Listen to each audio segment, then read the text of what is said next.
Back with another video. Sorry it's been so long. Work's been quite busy, lots of things come in the way.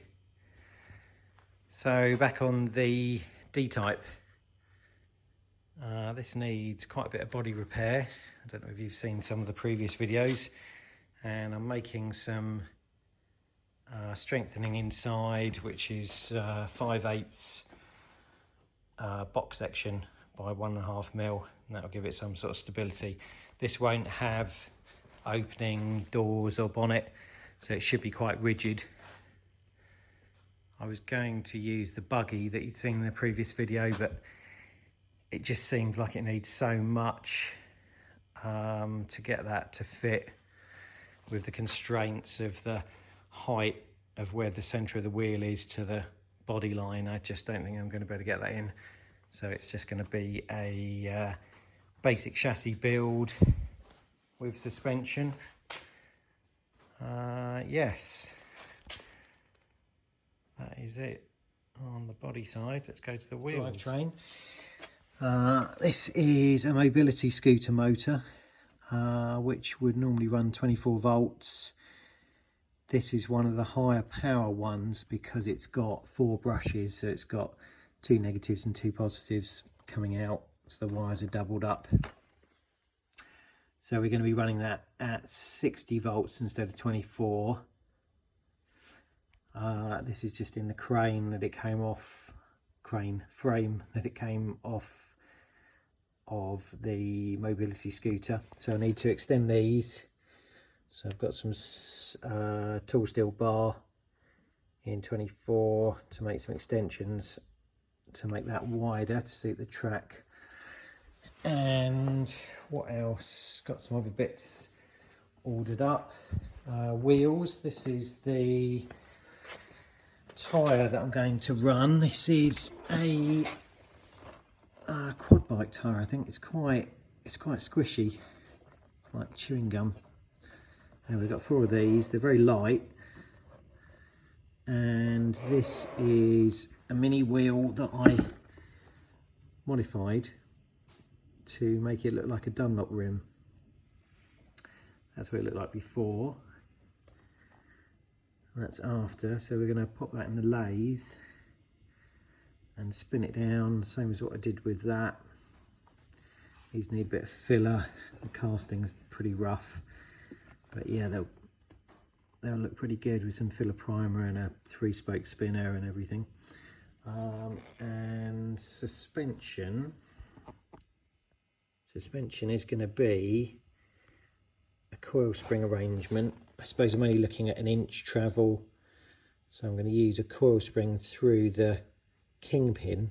I think this is off a quad bike. I picked these up on eBay and they're pretty cheap. So it's got the caliper, it's got a small disc, fits inside the wheel easily, and I'm going to use a sprung kingpin, a bit like a Morgan car. They had a sprung kingpin front suspension. So again, I've got some 12mm tool steel. I'll run a couple of rose joints with springs in between. It will make sense when I put it together. And I need to make adapters to take the stud pattern out to fit the wheel a bit better. These have actually got bits of tape over where the wheel did come through it, wheel stud come through. But I might re-drill those and put an adapter flange on there to make it fit. Lots to do, not much time to do it in. I'm going to get someone to paint the body, so I'm going to finish doing the chassis strengthening and frame this week, and then after Easter the body will go for paint, which will save me some time. And then I've got to fit all the running gear in, trimming all the little details to make it look good. So yeah, let's get this wheel mounted on the lathe. These are just Cooper S style alloy wheels. I'll put that on the lathe and see the other one didn't run very true. Let's check this one. So yeah, this one doesn't run particularly true. It seems to have two high points. Got one there. Yeah, I'll turn it around again. It goes high again there, which just means it's not very accurate. I don't know if you can see that, but the casting doesn't follow the pattern of the wheel too well. Anyway, they are more for show, so probably unfortunate if you bought them for a Mini, but as I'm going to remachine them, it doesn't really matter too much. So I'm hoping the camera's not going to shake too much, so I'm doing some cuts. So let's do some test cuts on it.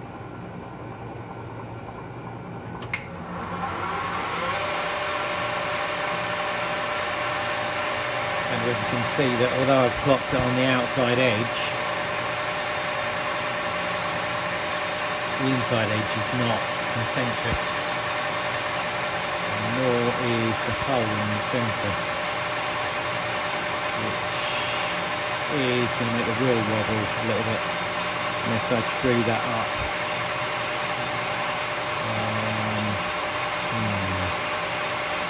Yeah, I think I need to do that.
Doing this face to try and get a flat section and drop it down enough that I can get a nice radius all the way across to where the holes are.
So I've just cleaned up around the edge, across the centre. I've rebored the centre of the wheel so that it's concentric with the rim on the outside, and I've just cleaned up the rim just to make sure it's all in line. So I'm just going to go over the centre bit with the sander just to smooth off the ridges, and that one should be done.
That is about it for that profile that we've been looking for. I just need to drill some holes in here. So that is the before, and that is after. I've drilled some holes around the outside, countersunk them, and just given it a coat of grey primer just so you can see the profile without the shiny alley disrupting the surface, the way it looks. So that is it for this video. There'll be another one up very shortly, not long to get it up and running. So yeah, there's going to be a lot of videos fairly quickly with this one. Thanks for watching. Bye.